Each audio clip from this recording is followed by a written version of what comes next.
Hi friends, Sherry ടോക്സിൻ്റെ പുതിയ വീഡിയോയിലേക്ക് ഏവർക്കും ഹൃദ്യമായ സ്വാഗതം. നിങ്ങൾക്ക് ജീവിതം ബോറടിച്ചു തുടങ്ങിയെന്ന് തോന്നുന്നുണ്ടോ? ഇനി ഇങ്ങനെ മുന്നോട്ട് പോവാൻ വയ്യ എന്ന ചിന്ത നിങ്ങളെ അലട്ടാറുണ്ടോ? ജീവിതത്തിൽ അടിമുടി ഒരു മാറ്റം ആഗ്രഹിക്കുന്നവരാണോ നിങ്ങൾ? ഇനി ഇങ്ങനെയൊന്നും ജീവിച്ചാൽ പോരാ, ഇത്രയും കാലം മറ്റുള്ളവർക്ക് വേണ്ടിയായിരുന്നു ജീവിച്ചത്, അതുകൊണ്ട് ഒന്നും നേടാൻ കഴിഞ്ഞിട്ടില്ല, ഇനി എനിക്ക് വേണ്ടി ജീവിച്ചു തുടങ്ങണം എന്ന് തോന്നിത്തുടങ്ങിയിട്ടുണ്ടോ? ഭർത്താവിന് അദ്ദേഹത്തിൻ്റെ ജോലി, സുഹൃത്തുക്കൾ, സന്തോഷങ്ങൾ, അങ്ങനെ എന്നും തിരക്കാണ്. നിങ്ങളുടെ കാര്യങ്ങൾ നോക്കാൻ സമയം അദ്ദേഹത്തിന് കിട്ടാറില്ല. വിവാഹബന്ധം തന്നെ മടുത്തു തുടങ്ങി എന്ന് തോന്നാറുണ്ടോ? വിവാഹ ജീവിതത്തോടും മടുപ്പ് തോന്നുക, ഇതിൽ നല്ലൊരു ബന്ധം കിട്ടുമായിരുന്നു എന്ന് തോന്നുക, ജീവിതത്തിൽ എന്തിനൊക്കെയോ വേണ്ടി കോംപ്രമൈസ് ചെയ്തിട്ടില്ലായിരുന്നുവെങ്കിൽ തനിക്കിപ്പോൾ ഈ അവസ്ഥ നേരിടില്ലായിരുന്നു എന്നൊരു തോന്നലുണ്ടാവുക, ജീവിതത്തിലെടുത്ത പല തീരുമാനങ്ങളും തെറ്റായിപ്പോയി എന്ന് തോന്നുക. ഈ പറഞ്ഞ കാരണങ്ങളിൽ ഏതെങ്കിലുമൊക്കെ കാരണങ്ങൾ നിങ്ങളെ മാനസികമായിട്ട് അലട്ടുന്നുണ്ടോ എങ്കിൽ ഈ വീഡിയോ നിങ്ങൾക്കുള്ളതാണ്. മിഡ് ലൈഫ് ക്രൈസിസിനെ കുറിച്ചാണ് ഈ വീഡിയോയിൽ നമ്മൾ ചർച്ച ചെയ്യുന്നത്. സ്ത്രീകൾക്ക് മാത്രമല്ല കേട്ടോ മിഡ് ലൈഫ് ക്രൈസിസ് ഉണ്ടാവുന്നത്, പുരുഷന്മാർക്കും ഉണ്ടാവാറുണ്ട്. പക്ഷെ പലപ്പോഴും സ്ത്രീകളാണ് ഇതിൽ കുടുങ്ങി പുറത്തു പോകാനാവാതെ വീർപ്പുമുട്ടുന്നത് എന്നതാണ് സത്യം. ലൈഫിൽ തുടരെ ഉണ്ടാകുന്ന റോൾ ചേഞ്ചസ് പൊതുവെ സ്ത്രീകളെ മാനസിക സമ്മർദ്ദത്തിലാക്കാറുണ്ട്. മകൾ എന്ന റോളിൽ നിന്ന് ഭാര്യയിലേക്ക് മാറുക, ഭാര്യ എന്ന റോള് തന്നെ ഒന്ന് സ്റ്റേബിളായി വരും മുന്നേ പലരും അമ്മയാവും.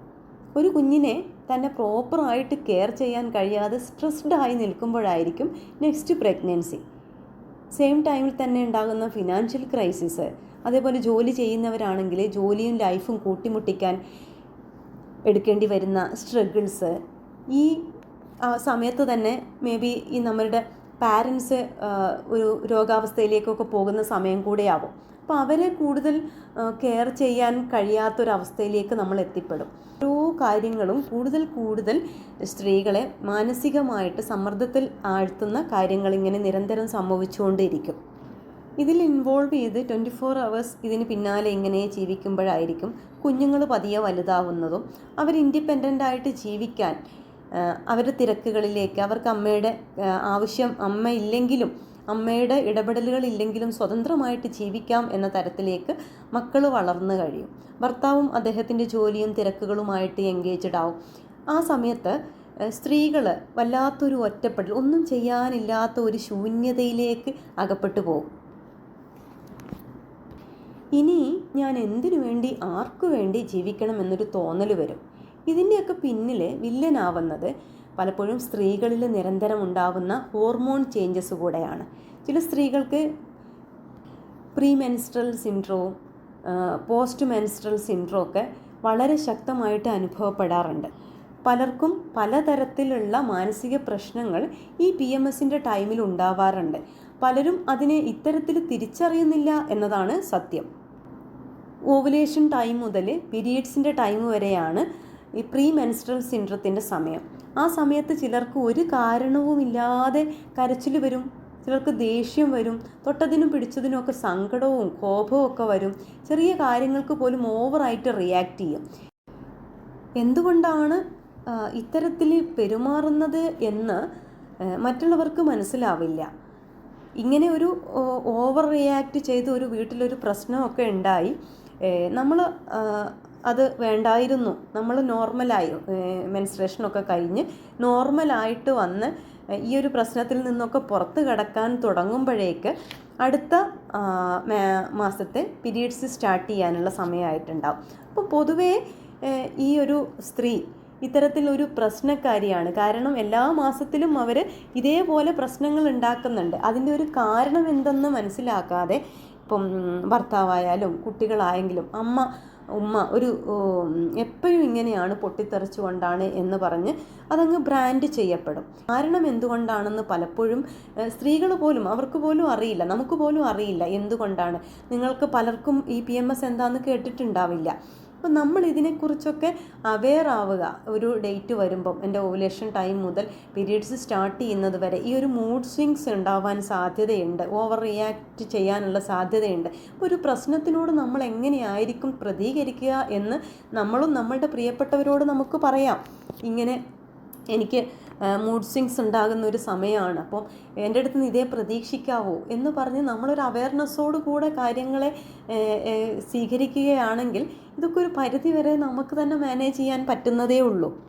പലപ്പോഴും പക്ഷേ ഇതൊന്നും അഡ്രസ്സ് ചെയ്യപ്പെടാതെ അവളുടെ സ്വഭാവം ഇങ്ങനെ തന്നെയാണ് എന്ന് ലേബൽ കൊടുത്ത് അവളെ ഒരു മോശക്കാരിയാക്കി സമൂഹം ചിത്രീകരിക്കും. ഇപ്പോഴും മാനസിക സമ്മർദ്ദത്തിലാവുന്നത് നമ്മൾ മാത്രമാണ്. പിന്നെ പ്രസവമൊക്കെ കഴിയുമ്പോൾ ശരീരം നമ്മൾ ആഗ്രഹിക്കാത്ത തരത്തിൽ തടി വെക്കുക, മുടിയൊക്കെ കൊഴിഞ്ഞു പോവുക, ശരീരത്തിലുണ്ടാകുന്ന മാറ്റങ്ങൾ അതും സ്ത്രീകളെ മാനസികമായിട്ട് വളരെയേറെ തളർത്താറുണ്ട്. ആരെങ്കിലുമൊക്കെ കാണുമ്പം നിന്നെ ഇപ്പോൾ കണ്ടാൽ ഒത്തിരി പ്രായം തോന്നുമല്ലോ, ഒന്ന് പ്രസവിക്കുമ്പോഴേക്കും നീ ഇങ്ങനെ പ്രായം കൂടിയവളായോ എന്നൊക്കെ ചോദിക്കുമ്പം മാനസികമായിട്ട് എത്രത്തോളം ആ പെൺകുട്ടി തകരുന്നുണ്ട് എന്ന് മനസ്സിലാക്കാതെയാണ് സ്ത്രീകൾ തന്നെ കാണുമ്പോൾ പരസ്പരം ചോദിക്കുന്നത് ഇത്തരത്തിലുള്ള ചോദ്യങ്ങളാണ്. അപ്പോൾ ഇതൊക്കെ നമ്മൾ ശ്രദ്ധിച്ചാൽ ഈ ചോദ്യമൊക്കെ നമ്മൾ ഏൽക്കേണ്ടി വരുന്ന സമയം ഏത് സമയം ആണ്, നമ്മൾ ഈ ഒരു PMSൻ്റെ സമയത്തൊക്കെ ആകുമ്പോൾ ഓൾറെഡി ഡിപ്രഷനിലായിരിക്കുന്ന ഒരാൾ ഈ ചോദ്യങ്ങളെയൊക്കെ കേൾക്കുന്ന സമയത്ത് ഏത് തരത്തിലാണ് നമ്മളുടെ ഈ സമയത്തെ ഹോർമോണിന് നമ്മൾ സ്നേഹിക്കുന്ന ആളുകൾ പോലും സ്നേഹിക്കുന്നില്ല എന്ന് തോന്നിപ്പിക്കാനും ചുറ്റുമുള്ളവരൊക്കെയും ശത്രുക്കളാണെന്നൊക്കെ തോന്നിപ്പിക്കാൻ നല്ല രീതിയിൽ നമ്മൾ നിർബന്ധിക്കാൻ ഈ ഹോർമോണിന് കഴിയും. പണ്ടൊക്കെ മൊണോപോസിൻ്റെ അത് ആർത്തവവിരാമത്തിൻ്റെ സമയത്തൊക്കെ ആയിരുന്നു സ്ത്രീകൾ ഇത്തരം ഒരു അവസ്ഥയിലൂടെ കടന്നുപോയിരുന്നത്. ഇപ്പം വളരെ നേരത്തെ 30കളുടെ തുടക്കത്തിൽ ഒരു 25 വയസ്സൊക്കെ കഴിഞ്ഞ ആളുകൾ നമ്മുടെ കൗൺസിലിംഗ് സെൻറ്ററിൽ കൗൺസിലിങ്ങിന് വരുമ്പം ഷെയർ ചെയ്യുന്ന കാര്യങ്ങൾ കേൾക്കുമ്പോൾ ഇത് വളരെ നേരത്തെ തന്നെ ഈ ഒരു മിഡ് ലൈഫ് ക്രൈസിസ് സ്റ്റാർട്ട് ചെയ്യുന്നുണ്ട് എന്നാണ് മനസ്സിലാക്കാൻ കഴിയുന്നത്. ഹോർമോൺ ചേഞ്ചസ്, അതേപോലെ തന്നെ സൈക്കോളജിക്കൽ ഫാക്ടേഴ്സ്, ശാരീരികമായിട്ടുണ്ടാകുന്ന മാറ്റങ്ങൾ, ഇതൊക്കെയാണ് ഇതിന് കാരണമാവുന്നത്. ഇനി പഠിച്ച് നല്ല ജോലിയിലൊക്കെ ഉള്ളവരാണെങ്കിൽ പോലും, നല്ല സാമ്പത്തിക ഭദ്രതയൊക്കെ ഉള്ളവരാണെങ്കിലും ഒരേ ജോലി തന്നെ കണ്ടിന്യൂസ് ആയിട്ട് ചെയ്യേണ്ടി വരുമ്പോഴും ഒരു മടുപ്പ് അനുഭവപ്പെടും. പിന്നെ ഇഷ്ടമില്ലാത്ത കാര്യങ്ങൾ കൂടുതൽ സമയം ഇൻവോൾവ് ആവേണ്ടി വരുന്നവർക്കും നേരത്തെ തന്നെ ഇത്തരം ഒരു അവസ്ഥ വരാൻ സാധ്യതയുണ്ട്.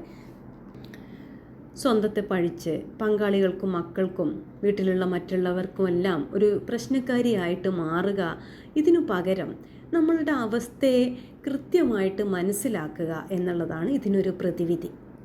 സ്വന്തത്തെ സ്നേഹിച്ചു തുടങ്ങുക, സെൽഫ് ലവ് വളർത്തിയെടുക്കുക. ഇത്രയൊക്കെ ആയില്ലേ, ഇനി അങ്ങനെ പോവട്ടെ എന്ന് ചിന്തിക്കാതെ ഈ ഒരു അവസ്ഥയെ നേരിടാൻ ഒരുങ്ങുക. ആക്സെപ്റ്റ് ചെയ്യുക, ഈ ഒരു സിറ്റുവേഷൻ നമ്മൾ ആക്സെപ്റ്റ് ചെയ്യുക, നമ്മളെ തന്നെ നമ്മൾ ആക്സെപ്റ്റ് ചെയ്യുക. പുതിയ എന്തെങ്കിലുമൊക്കെ പഠിക്കാൻ സമയം കണ്ടെത്തുക, ആസ്വദിച്ച് ചെയ്യാൻ പറ്റുന്ന എന്തെങ്കിലുമൊക്കെ കാര്യങ്ങൾ എപ്പോഴും എൻഗേജ്ഡ് ആവുക. നമുക്കൊരു സെൽഫ് കെയറിങ്ങിന് വേണ്ടിയിട്ടുള്ള സമയം കണ്ടെത്തുക, നല്ല ഭക്ഷണം കഴിക്കുക. നമ്മൾ പലപ്പോഴും നമ്മൾക്ക് വേണ്ടുന്ന നല്ല ഭക്ഷണം കഴിക്കാറില്ല. നമ്മൾക്ക് ഏറ്റവും ഇഷ്ടമുള്ള ഭക്ഷണങ്ങൾ അത് ആസ്വദിച്ചുണ്ടാക്കി അത് ആസ്വദിച്ച് കഴിക്കാനുള്ള ഒരു സമയം കണ്ടെത്തുക. അതേപോലെ ആരോഗ്യം സംരക്ഷിക്കാനുള്ള നല്ല ഭക്ഷണങ്ങൾ, നല്ല സാലഡൊക്കെ ഉൾപ്പെടുത്തിയിട്ടുണ്ട്. ചർമ്മത്തിന് പ്രായം കുറക്കാനുള്ള സാലഡുകളൊക്കെ ഉണ്ട്, അതൊക്കെ ഉണ്ടാക്കി കഴിച്ചിട്ട് വേറെ ഒന്നും അതിനെക്കുറിച്ച് ആലോചിച്ച് ടെൻഷൻ അടിക്കും. നമുക്ക് പ്രായം കൂടി വരികയാണ്, അപ്പോൾ അതിനനുസരിച്ചിട്ട് ഇപ്പോൾ യുവത്വം നിലനിർത്താൻ പറ്റുന്ന തരത്തിലുള്ള ഭക്ഷണങ്ങളൊക്കെ കഴിച്ച് നല്ല പാട്ടൊക്കെ കേട്ട് നല്ലൊരു മാനസിക ആരോഗ്യം കൂടെ നിലനിർത്താൻ പറ്റുന്ന തരത്തിൽ നമ്മളുടെ ഒരു ഡയറ്റ് പ്ലാൻ ചെയ്യുക. നമുക്കിഷ്ടമുള്ള ആളുകളെ കാണാനും കൂട്ടുകാരെയൊക്കെ കാണാനൊക്കെയുള്ള സമയം, അവരെ വിസിറ്റ് ചെയ്യാനിടയ്ക്ക് അവരോട് സംസാരിക്കാനൊക്കെ കുറച്ച് സമയം അതിനുവേണ്ടി മാത്രം മാറ്റി വെക്കുക. പോസിറ്റീവായിട്ടുള്ള കാര്യങ്ങളിൽ ഇങ്ങനെ എപ്പോഴും എൻഗേജ്ഡ് ആവാൻ ശ്രമിക്കുക. അതിന് കുറച്ച് ദിവസം നമ്മൾ എഫേർട്ട് എടുക്കേണ്ടി വരും. നമ്മൾ ഇത്രയും കാലം ചിന്തിച്ചു വന്ന ചിന്തകളിൽ നിന്ന് ഒരു നെഗറ്റീവായിരിക്കും കൂടുതലും. അതിൽ നിന്ന് പോസിറ്റീവിലേക്ക് മാറുക എന്നത് കുറച്ച് സ്ട്രഗിൾ ചെയ്യേണ്ട കാര്യം തന്നെയാണ്. പക്ഷേ നമ്മൾ ചേഞ്ച് ചെയ്യാൻ തയ്യാറായിട്ട് ഇങ്ങനെയൊന്നും പോരാ. നമ്മൾ അതിന് വേണ്ടിയിട്ട് പ്രിപ്പയർ ചെയ്തിട്ട് ഹോംവർക്ക് ചെയ്തിട്ട് അതിന് വേണ്ടിയിട്ട് തയ്യാറാവുക. ജീവിതം അടുത്തു തുടങ്ങി ഇഷ്ടമുള്ള കാര്യങ്ങൾ തന്നെ ഇഷ്ടത്തോടെ ചെയ്തിരുന്ന കാര്യങ്ങളിൽ പോലും ഇപ്പോൾ ഒരു ഇഷ്ടവും തോന്നുന്നില്ല എന്നൊക്കെ പറഞ്ഞ് ചടഞ്ഞുകൂടിയിരിക്കുന്നതിനു പകരം നല്ല കാര്യങ്ങളിൽ എൻഗേജ്ഡ് ആവാൻ ശ്രമിക്കുക. ഇങ്ങനെയുള്ള ഈ ഒരു മൈൻഡ് സെറ്റിൽ തുടർന്നു പോവുകയാണെങ്കിൽ ഡിപ്രഷനിലേക്ക് വീണു പോവുക. അതേപോലെ ഈ സങ്കടങ്ങളൊക്കെ പറയാൻ നമ്മൾ സെലക്ട് ചെയ്യുന്ന ആളുകൾ, അയാളോട് മേ ബി അതൊരു ഓപ്പോസിറ്റ് സെക്സിലുള്ള ആളാണെങ്കിൽ നമ്മൾ കാര്യങ്ങൾ പറഞ്ഞ് ഒടുവിൽ അതൊരു എക്സ്ട്രാ മാരിറ്റൽ റിലേഷൻഷിപ്പിലേക്കൊക്കെ ചെന്നുപെടാനുള്ള സാധ്യതകൾ കൂടുതലാണ്. ഇതൊക്കെയാണ് സാധാരണഗതിയിൽ സംഭവിക്കാറ്.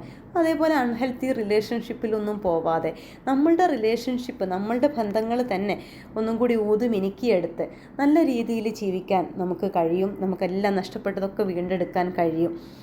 ഇതൊക്കെ കേട്ട് കഴിഞ്ഞപ്പോൾ ഒരു സെൽഫ് റിഫ്ലക്ഷൻ നിങ്ങൾക്ക് കിട്ടിയില്ലേ?